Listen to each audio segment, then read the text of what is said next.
Welcome to this episode of One is Enough. My name is Michael Lalo, and I am a Good Samaritan living kidney donor. Today's episode of One is Enough is our holiday edition, and we want to talk about the spirit of giving. The holidays have always been synonymous with charitable contributions, volunteering, and the sense of goodwill towards men. And that has even been captured in many holiday songs for decades. But why can't the spirit of giving also include living kidney donation and how it embodies making a positive difference in the world with no expectation of receiving anything in return? The goal of today's episode is to share some of the most moving kidney donation stories that I've experienced in becoming involved in the transplant industry. First as a donor, and later professionally, with the hope that hearing these stories might connect you with that alternate but equally important spirit of giving. I'm joined today by Terry Thiede, who is currently the Donor Connect project manager for the National Kidney Donation Organization, or as the industry knows it, NKDO.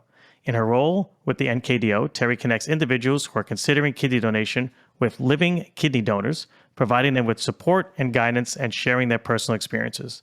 The goal of the Donor Connect program is to ensure that the prospective donor feels comfortable, safe, and informed throughout the screening and donation process, and donor mentors like Terry and myself are able to provide them with that safe feeling. Right, Terry? That's absolutely correct.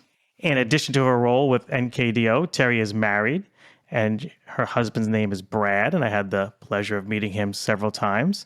And she has a rescue dog called Nellie. And often I call Terry early in the morning, probably too early because I'm on the East Coast and she's in some other time zone. And anyone that knows me knows that I cannot figure out time zone math. And there's usually some wind in the background, right? You take your morning walks with Nellie?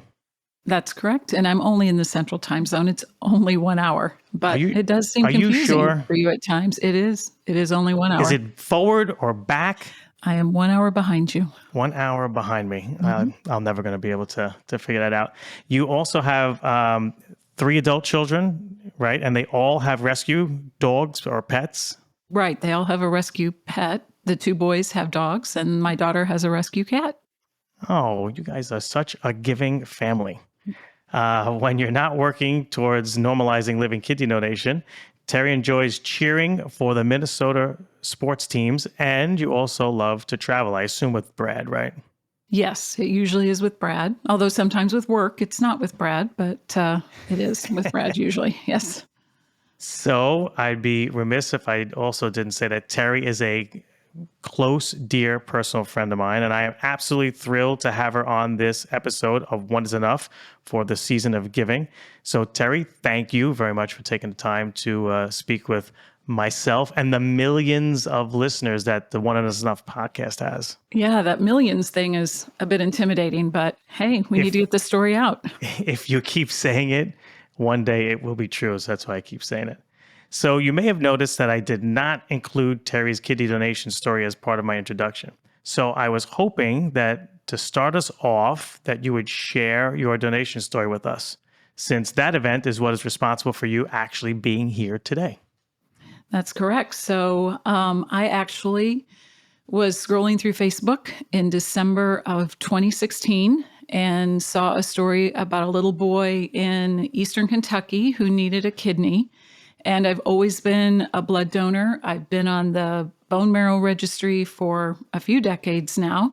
And I thought, this seems like something I can do. And, you know, I've got 3 children. So knowing what life must be like for that mother trying to help her son really hit me. So I reached out to the number that was in the Facebook post that was shared by a friend of a friend. So never doubt the power of social media to get your story out. And I reached out to that transplant center, and they had me do a little bit of testing and some interviewing remotely because I lived about 5 hours away from that center. And then eventually went to the center for a full day of testing and had some follow-up testing, and we were deemed to be a good match. We had our surgery date set, and about 6 weeks ahead of that surgery date, I got a phone call one morning that said a deceased donor became available, a kidney that was a really good match for that little guy. And they went ahead and took that kidney. Wow. So at that point, I felt a little bit lost. I felt Sure. like I'd gone through all the testing and I wasn't resentful. I was very, very grateful that he got the kidney sooner than later, but it left me at a little bit of a loss as to what to do. But through the process, because I'm a researcher by nature and I like looking things up, I knew that I had other I options. know that for sure. Yeah. So because the transplant center where I was about 5 hours from me, I knew living in central Illinois that there were several transplant centers in the Chicago area. Right. So I just one day picked up the phone and started cold calling transplant centers, telling them that I was already approved for donation. And the transplant center where I eventually donated is Loyola University Medical Center. And the donor coordinator who answered the phone that day, she will still talk to me about this, that it just really threw her off because it wasn't her phone that she answered, it was someone else's. Oh, wow. And when I said that I was already approved for donation, she thought, kind of, well, bless your heart that you've signed up to be an organ donor.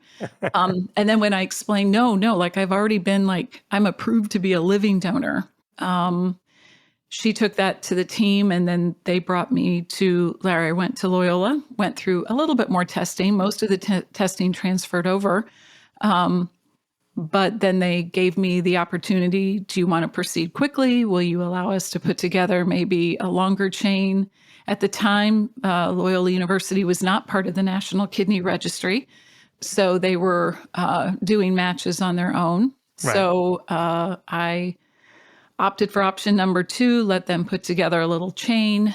And then a few months later, I donated. So that was August of 2017 that I became Wow. a donor. And on that day, there were 3 donors and 3 recipients. We all Wow. donated at that center on the same day. Wow. So how long did you do the testing at the first transplant center? Probably just a couple of months. I mean, I talked to them. I did the first testing in mid-December, so I have to think that the holidays might have even interrupted that pace just a bit. But I mean, I'm pretty sure I was cleared to donate by February or March of 2016. So it was 2 to 3 months. So how long was the process at the second transplant center? At Loyola, because most of my testing was done, but they did want some center-specific testing, I would say it took a couple of months to get that testing all done and for them to put together the logistics of having 3 donors and 3 recipients all have surgery on the same day. And so at the time, your recipient was a stranger. Have you since met your recipient? I did meet him after surgery. So Loyola, like many centers, takes a fairly conservative approach to non-directed donors meeting their recipients. And Sure. so they did not have us meet ahead of time, although later we realized we were sitting right across from each other in the waiting room the morning of surgery. I was under the assumption that I was donating to a woman because at some point someone on the staff said, you're donating to a female. So I kind of ruled this gentleman out from, the equation as I scanned the room that morning. We found out later it was him. They kind of had a switch at the end. So Loyola's policy at the time was they wanted everyone to wait about 3 months. They wanted people to be fairly well healed physically, emotionally, that things were feeling back to normal. And then it's always, my understanding is it's always up to recipients, right? That I couldn't force myself on my recipient, but they would reach out to the recipients. All 3 recipients wanted to meet all 3 donors. And so we actually met the day before Thanksgiving in 2017, which was about 3 months after, at a press conference in front of the Chicago media. So this is almost like an anniversary of your big meeting, right? We're coming up on Thanksgiving soon. Just about. So because they understand that media is generally not so busy the day before a major holiday, they knew they could get a lot of media in the room. So all 6 of us were there. And we had people who had different ethnic and language backgrounds. So it was very interesting. We could hear a translator speaking. We had Telemundo was there. So, but it was a great day. So I got to meet him for the first time there. Since then, I've met him at a couple of other events. We did the National Kidney Foundation walk in Illinois one year where I got to meet his family. Oh, That that's was awesome. that was pretty overwhelming. So yeah, we've seen each other, but then the pandemic hit, so that slowed it down. We also went to the Illinois State Capitol to lobby for donor protections in the state of Illinois. We were there together speaking with representatives in Illinois. That is awesome. Do you have any, I spoke to a couple people and the meeting, it seems like you didn't have this experience, but the meeting of their recipient was not what they hoped it would be. I know we're going to get to it in a little bit in the podcast, about the prospective donor candidates that we speak to. But what's your take on that? It seems that you had a positive experience, right? I did have a positive experience. He was very, very grateful. He was a gentleman who's older than me, and his wife was one of the other two donors that day. So Wow. his wife was donating on his behalf. And so I actually met her before I met him because they kept the donors and the recipients separated before the press conference.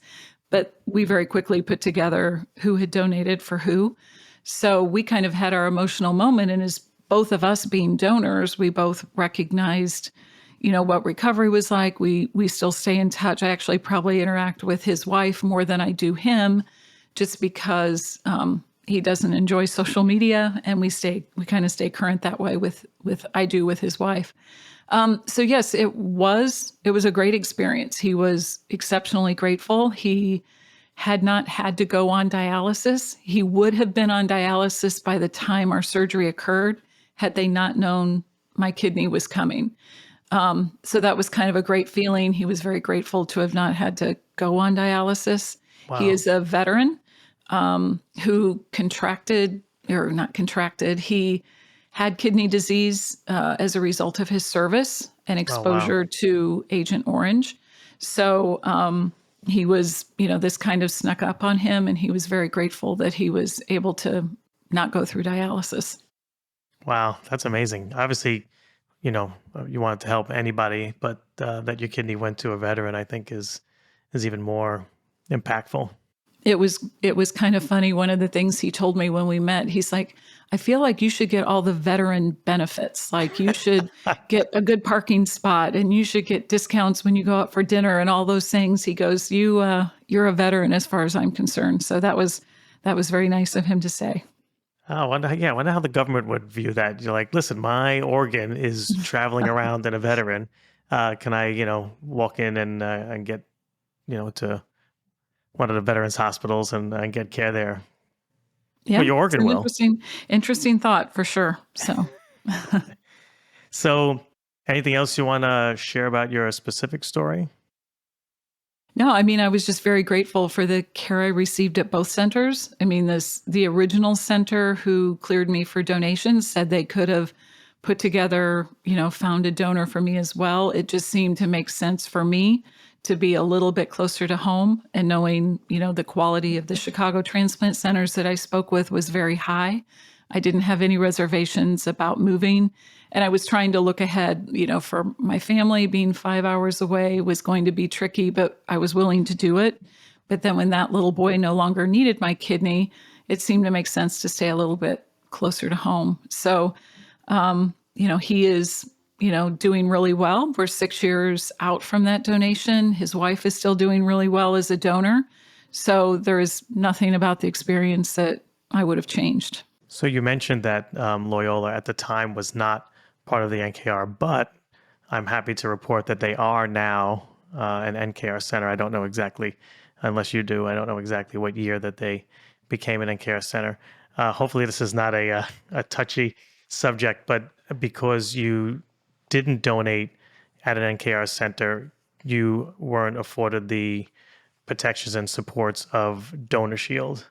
Um, I mean, I know the risk of, God forbid, something happening to your existing kidney is really small. But do you have any feelings about that now that you've immersed yourself in Donor Shield and know all about Donor Shield? Do you obviously you wouldn't change right, your donation, but because of the people that benefited from it.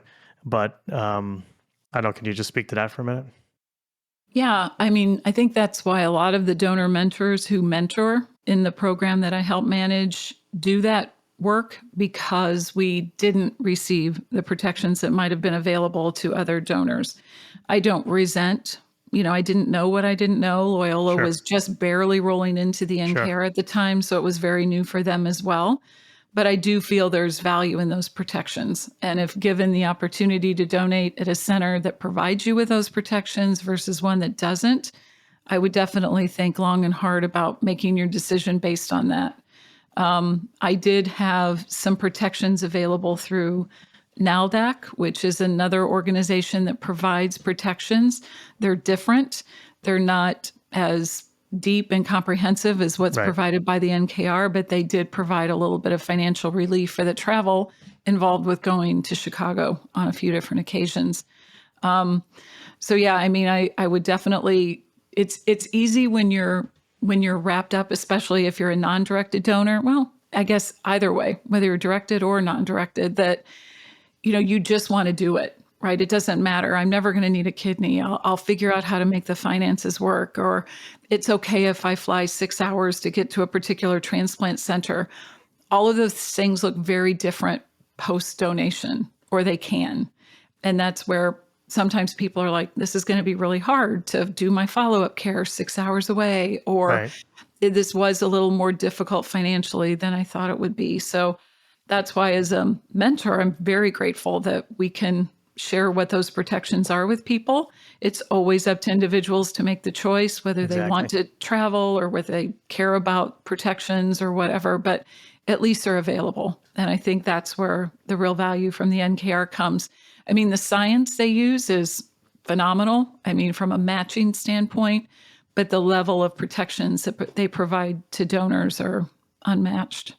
I just want people to be fully informed. We have 102 transplant centers within the NKR, and I just want donors to be able to make the best choice for them.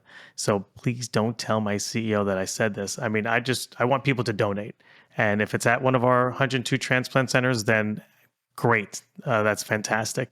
If it's not, that's also good if that's what works for them. I just hope that they are aware of what's out there to support and protect them. And that's one of the reasons why, of course, I love the Donor Connect program, because I think the donor mentors do a great job of informing donors on all aspects of donation, whether it's at a NKR center or not an NKR center. Right. And if for some centers, we really don't know what might be available. We know with the NKR Sure. centers, we know what's available. But for those centers that aren't, what we do is we encourage those donor candidates to speak with the social worker, speak with the donor coordinator early in the process to understand that.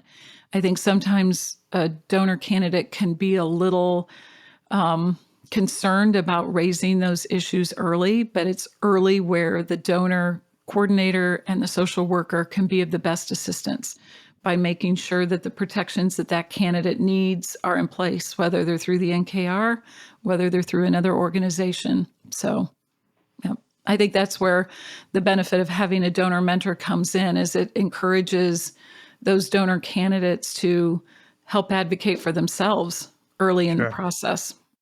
So, Terry, collectively, you and I have spoken to countless people during the course of their living kidney donation journeys. With each donor mentored, the significance of what they are giving never changes. It is no less of a gift when given to someone you love or a complete stranger. The impact of the gift being given rarely wavers. With a healthy, well-matched kidney, the recipient can enjoy a new lease on life, returning to a sense of health that had previously been kept from them.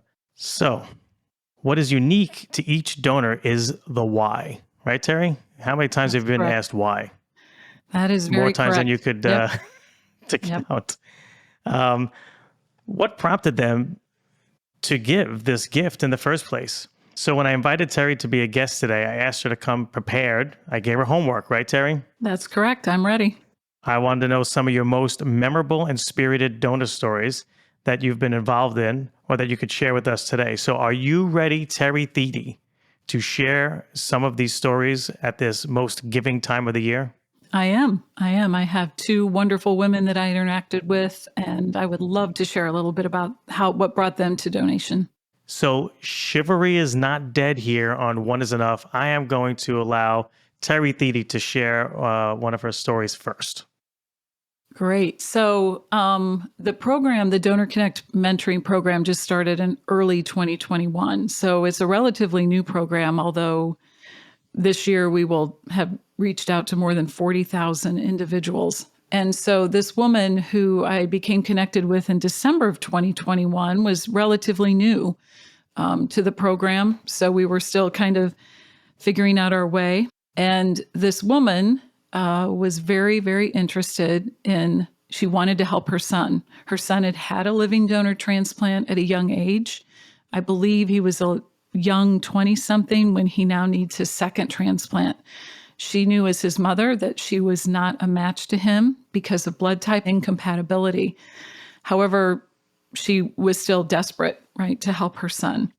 She actually walked in a local store one day in the area where she lived on the East Coast and saw a flyer for someone who needed a kidney. And that person on the flyer listed the blood type, and she felt like, this is a blood type compatible person. I can help this person.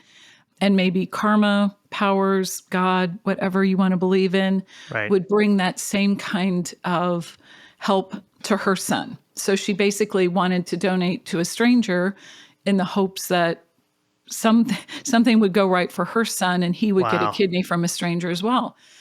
So when she explained all this to me, it was a very emotional conversation because people talk a lot about non-directed donors.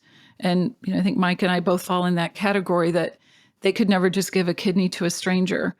And I don't want to discount the emotion it takes to do that, to get to that spot to do it. But the idea of donating to or for someone you love, to me, is a much more difficult process because it seems so obvious. Like, Right. it's my son. Of course, I'm going to help him. But that comes with a lot of emotional baggage. And that's a lot of what donor mentors talk to our candidates about is they feel like this is just a gimme. Of course, I'm going to help, but they failed to take into account how emotional that is. So for this mom, obviously a very emotional situation. She wants to help her son. She knows she's not a match. So I started to explain to her the National Kidney Registry voucher program that she could donate. It would go to a stranger, but it would get her son his kidney. Wow. And I think there were tears involved in that conversation. She was flabbergasted that that program existed because she was just willing to give it to a stranger with fingers crossed, right? She didn't realize she could give it to a stranger and it would nearly ensure that her son would get a well-matched kidney because of her donation. Wow. She was immediately, sign me up. What do I do? Let's go, right? So she went through all of the testing. There were a couple hiccups along the way. Her son, as the recipient, was struggling as well, although his medical condition didn't affect her being able to be tested. She kept moving forward. She was approved to be a donor. She donated. Relatively uneventful recovery. She did pretty well. And then her son became eligible for donation and found his well-matched kidney.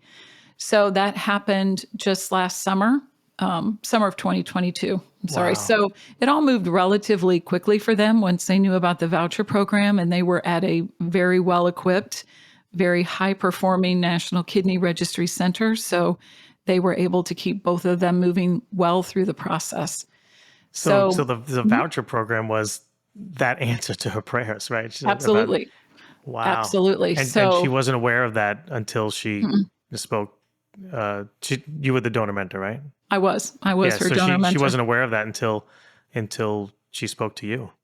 That's correct. So Wow. It was great news to give her because, as mentors, we all know about that program, but getting to share the news that you can help, even if you're not blood type compatible, and even if you are. We have donor candidates that we encourage to ask questions, learn more about the voucher program for lots of reasons, whether it's timing, whether it's a mismatch, whether it's simply wanting to ensure that you get the best compatible kidney for both you as the donor and for your recipient.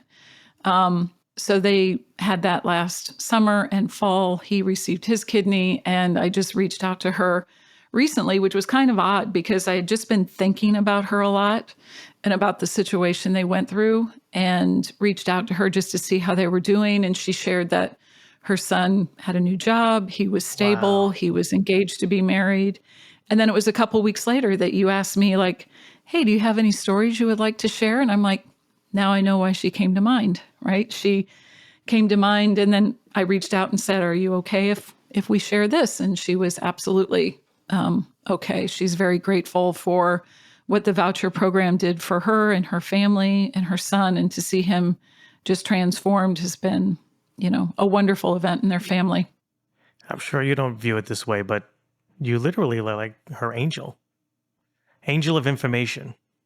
Angel of information. That's funny. My recipient called me his angel the day he met me. So that's a funny word to use. Not many people who know me in real life would refer to me that way. So Well, it's kind of I nice in the consider you in to the be an kidney angel, world. Terry Thede. Okay, great. So, but yeah, they are doing really well, and yeah, it's just it. I mean, and that's what makes mentoring so valuable. I think, we love providing education. We love, helping donor candidates answer questions, but to see, their awareness when you're like, you mean I can do this and I can help more than one person with one donation? That just doesn't even seem possible. But when you explain the National Kidney Registry, their pool of donors and recipients, and how they have the science to make the magic happen, that's a fun story to get to share. It's awesome. The story that, when we were coming up with the idea of this podcast, that came to my mind immediately was it was during the birth of Donor Connect. So we didn't have all the fancy computer stuff in the background. It was more of, I think it was like coming into like spreadsheets or something at the time in the beginning.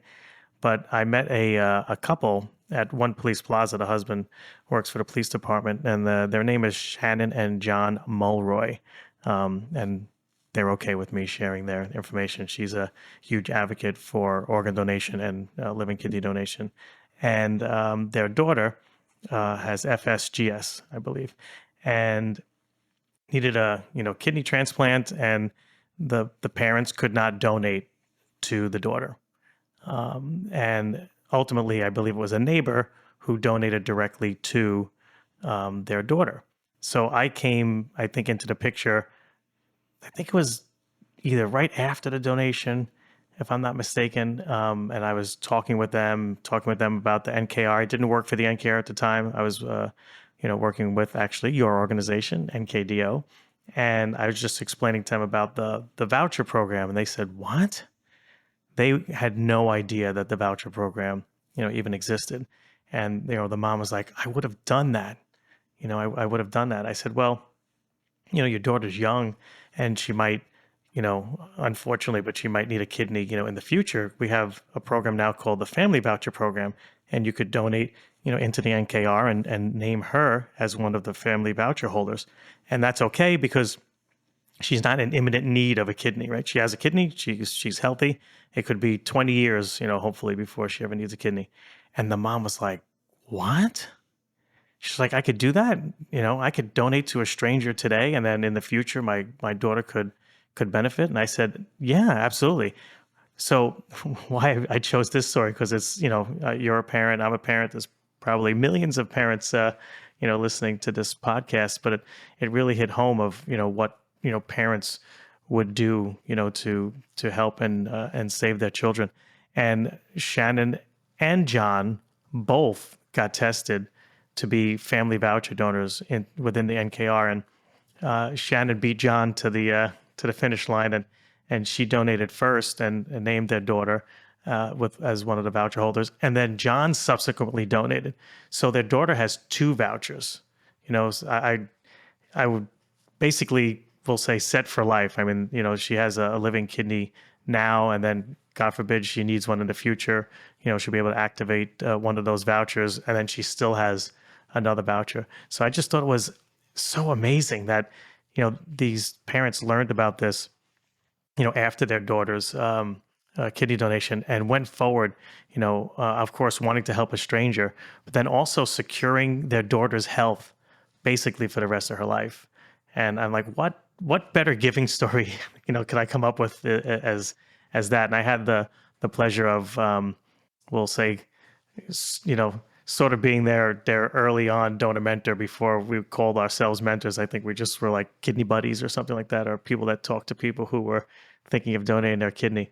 But I'll never forget them. And she still continues often. I see her posting on Facebook and stuff about all the advocacy that she's doing, and she's doing, phenomenal work. But I just like, wow, I can't think of a better gift than to secure your child's health. That is an amazing story. And for that little girl to have 2 vouchers ready to go, I'm sure does provide her parents with a lot of relief as to her future. Absolutely. And, I don't know what the chains were like that they potentially started, but, 2 strangers at least got the kidney from the mom, Shannon, and John. And, those people were removed from the deceased donor list, but they could have started a chain where other people were removed. So that ripple effect just, keeps going and keeps going and, keeps giving. But I think you have at least one more story that you want to share, right?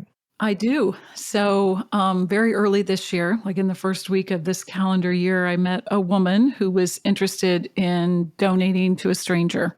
She is in her mid 60s. She lives in the same city as one of the top transplant centers in the country. And she had always just wanted to be a donor. So she started the process. She worked through the NKR initial screening and then selected that center that was, in her own city to be tested. She did run into a bit of a complication because she was slightly overweight, and she kind of lost a little bit of hope over that. And we had just, as an organization, as NKDO, recently became affiliated with an organization loosely connected to a program at the University of Chicago. But this program is called Project Donor. They had secured funding and staffing for a very specific market. They were there to help people who were living donor candidates who needed to lose weight before surgery, Right. lose that weight. They would provide services through 3 different organizations, through Weight Watchers, through Noom, through a group called On Point. And these services were provided free to living donor candidates.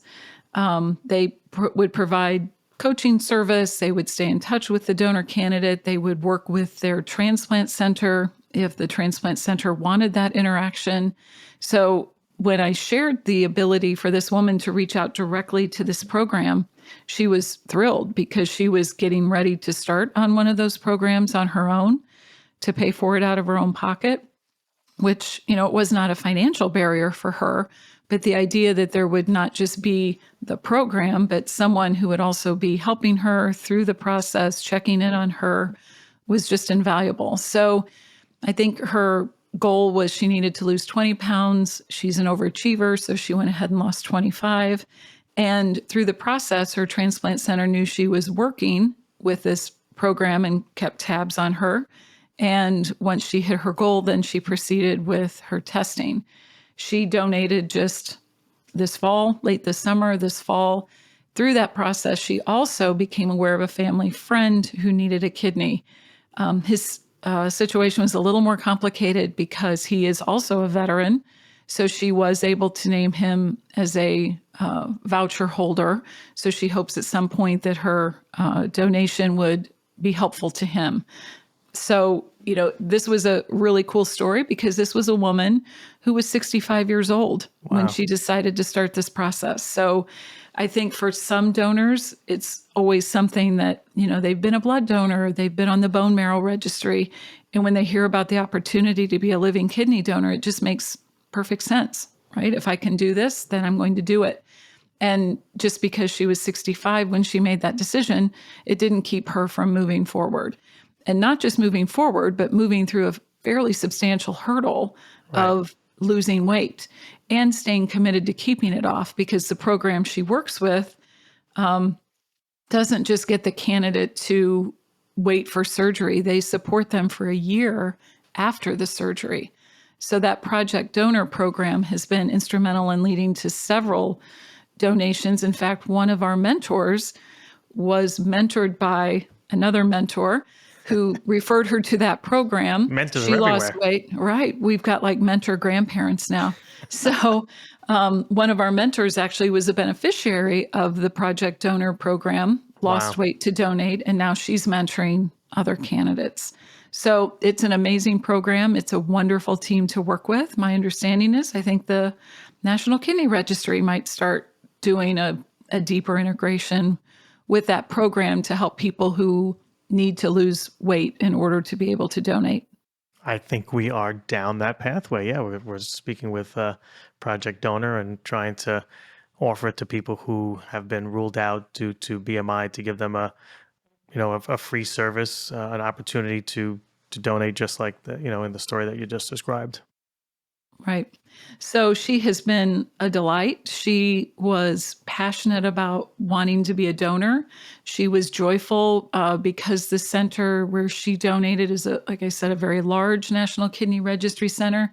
She learned that her kidney would actually stay local because the need in her own city was great enough that her match was found there. Right. So she was even more thrilled with the idea of helping someone local, although she understood it could have been flown to Maine or flown to California, but she was very excited that it got to stay right in her own city. So she plans on meeting her recipient at some point. She's very excited about that opportunity.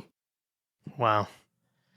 We could probably sit here all day and tell stories, right? I know. I mean, we've got lots. We have, in this calendar year alone, but like I said, the Donor Connect program started in early 2021. Right.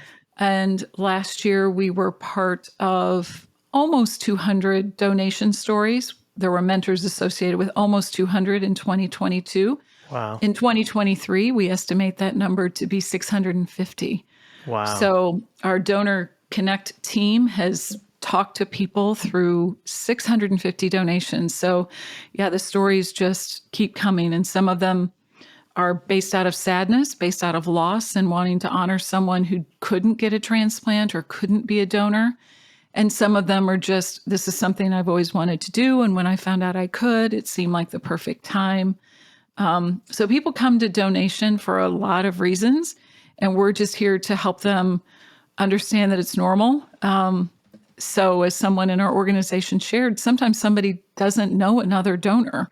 So just knowing that, I was 54 when I donated. I'm in better health now than I was when I donated. So just the idea of normalization for donation is a lot of what mentors do. But through those processes, we hear a lot of stories.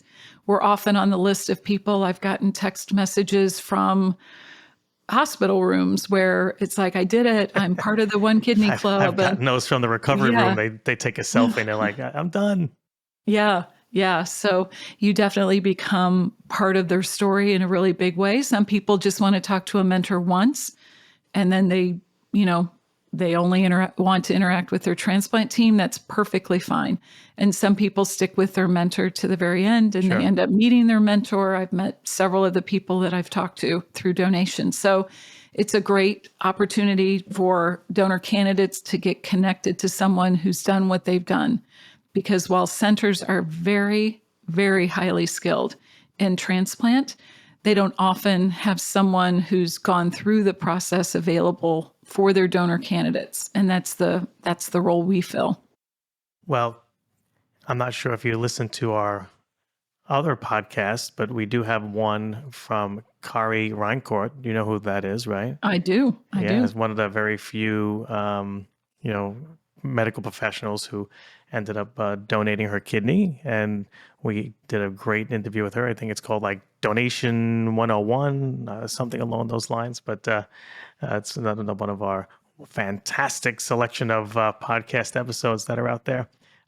Interestingly, I didn't know the stories that you were going to tell today. And, I was looking for like extreme, acts of giving and kindness. And, the first one I told about Shannon and John, I thought was one. And, this one connects to the story that you just told. I think you've met him at least a few times. He's a, civilian employee of the New York City Police Department, Stefan Trotman.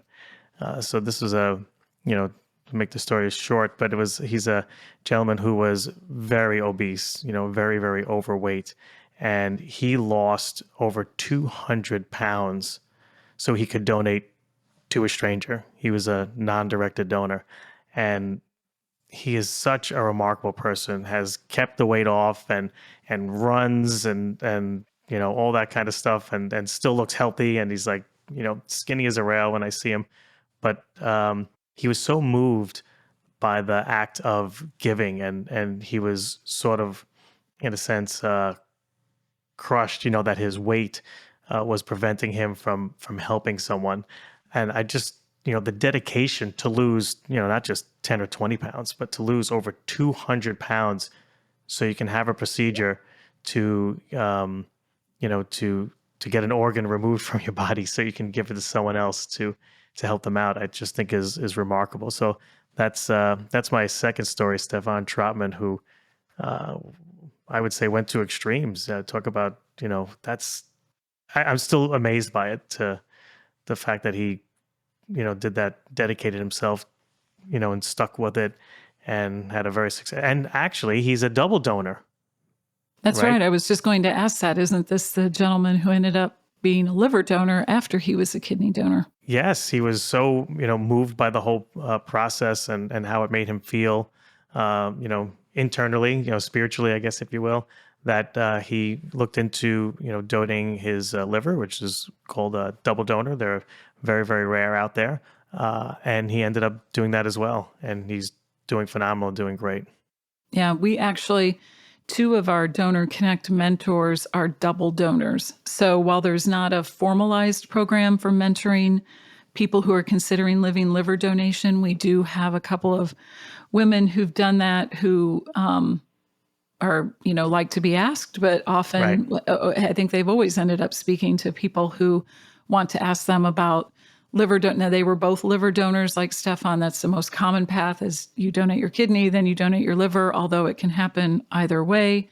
But it's great to have their insight into that extra step, because it is a different process to be a liver donor. I mean, your wife is one, so you know that as well. There's just different testing. It's a much different surgery. It's a much different recovery. She so reminds having me those it's 2 also women much are more available. difficult, Terry. That's what I said. It is tougher. I mean, I went home the day after surgery when I donated my kidney, and I don't think liver donors have that luxury. So, They do not. No, they do not. at least as a donor, I think we also want to, help people move those obstacles that they see out of their way. Because I think there are a lot of people who think this is a great idea, but they're like, oh, I need to lose 25 pounds. What Yeah. am I going to do? We've got something for that. And it's not that we can't remove every obstacle, but through educating donor candidates and sharing what resources are available, I think we can get people closer to something they already wanted to do. I could never convince someone to be a living donor, right? I mean, I don't have that kind of Svengali sway over people. So, I mean, we're only talking to people who are already showing an interest, but a lot of them are still facing an obstacle. So we're always happy to try and help them get those out of the way. So, Terry, we started off this podcast by asking, or by stating, that we're always asked why, right? Why did you donate? Why did you feel compelled to do it? So, to bring it back now that we're getting towards the end here, wouldn't it be awesome if the millions of people who are listening to this podcast in 2024, if we were able to answer their why, or sort of pique their interest and, kind of like satisfy that why? I think that would be great. I mean, I responded to a Facebook post. And so I think you never know when someone hears the prompt that they've been waiting for. We're not, like I said, I don't have the power to convince someone to donate a kidney, and transplant centers frown on that. But if someone's always been interested, then I think hearing this podcast and the stories of, and I think a lot of it is, hardly anyone goes through donation and everything's completely smooth sailing. I had to do a couple of extra tests because of my father's health history, not even mine. just to make sure I didn't have a condition that he had. So, I mean, there are always going to be bumps along the road, but having that mentor or someone to talk to let you know that this is normal is a great tool and keeps you reminded of what your why is. You know, a good friend of ours says all the time, why not? Yeah. Yeah. I mean, if you're a healthy individual, I mean, you've had people on who've done amazing physical things after they've donated, sometimes things they didn't even do before they donated. So it doesn't slow you down physically. And I think I think there's a statistic like well over 95% of donors would say, if I could do this again, I absolutely would. And I would definitely put myself in that category. I want to thank Terry for being here today, and our thanks to the National Kidney Donation Organization for being such a valued partner to the National Kidney Registry as we seek to support more and more individuals in becoming living kidney donors. I also want to thank all of our listeners, the millions and millions that are out there, and I want to wish everyone a very joyous holiday season that is generous in the spirit of giving, because it's the most wonderful time of the year.